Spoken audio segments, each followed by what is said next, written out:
এই বার্তাটা বাংলাদেশকে দিয়েছে। আমি শুধু বলবো না যে আমাদেরকে দিয়েছে, বরং বাংলাদেশকে দিয়েছে। সেটা হলো বাংলাদেশের রাষ্ট্রের প্রতি তারা একটা চ্যালেঞ্জ ছুড়ে দিয়েছে। গত দুদিন যাবৎ রাষ্ট্রের সকল গুরুত্বপূর্ণ দায়িত্বশীলদের, রাষ্ট্রের প্রতিটি এজেন্সি, সংস্থা এবং প্রশাসনের সর্বোচ্চ পর্যায়ের কর্মকর্তাদের সঙ্গে মিটিং, আলাপ আলোচনা হচ্ছিল যে একটা আলোচনার মাধ্যমে মীমাংসা হবে। দাবি দাবা যাই থাকুক, সবটাই আলোচনার মাধ্যমে মীমাংসা হবে।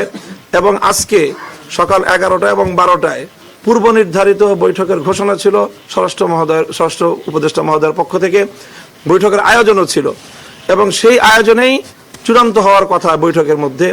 এবং গত রাত্রেও বৈষম্য বিরোধী আন্দোলনের নেতৃবৃন্দ তারা তাদের সাথে আলোচনা করেছিল এবং শেষ রাতে তারা আমাদের সাথে সার্জিস আলম এবং হাসনাত আবদুল্লাহর নেতৃত্বে তাদের প্রতিনিধি দল কাকরাইলে আলেমদের সাথে এবং মুরব্বীদের সাথে তারা বৈঠকে তারা সেখানে নিমগ্ন ছিল, বৈঠকরত ছিল। ইন দ্য মিন টাইম সেখানে হামলাটা হয় এবং তখন হাসনাত আবদুল্লাহ এবং সার্জিস আলম তারা ফোনে সাতপন্থীদের শীর্ষ নেতৃবৃন্দকে রিকোয়েস্ট করে যে আপনারা কোনোভাবেই এখানে কোনো পারমিশন ছাড়া, সরকারের অনুমতি ছাড়া কোনো ব্যক্তি যেন সেখানে প্রবেশ না করে ইজতেমা মাঠে।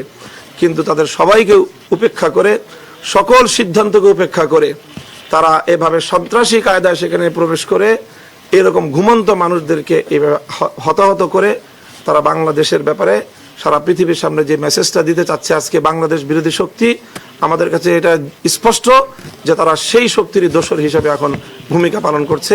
কাজেই এই অপশক্তিকে প্রতিহত করা আমরা মনে করি যে শুধুমাত্র আলেম ওলামাদের কাজ নয়, এটি বাংলাদেশের রাষ্ট্র এবং প্রশাসনেরও কাজ। কাজেই সেই জায়গা থেকে আমাদের স্পষ্ট দাবি হলো যে বিগত 2018 সালেও এভাবে হামলা চালিয়ে তারা 5,000 মানুষকে মারাত্মক আহত করেছিল। কয়েকজন ব্যক্তিকে তারা তখনও হত্যা করেছিল, কিন্তু তখনও তাদের বিরুদ্ধে তেমন কোনো আইনানুগ ব্যবস্থা গ্রহণ করা হয়নি রহস্যজনক কারণে।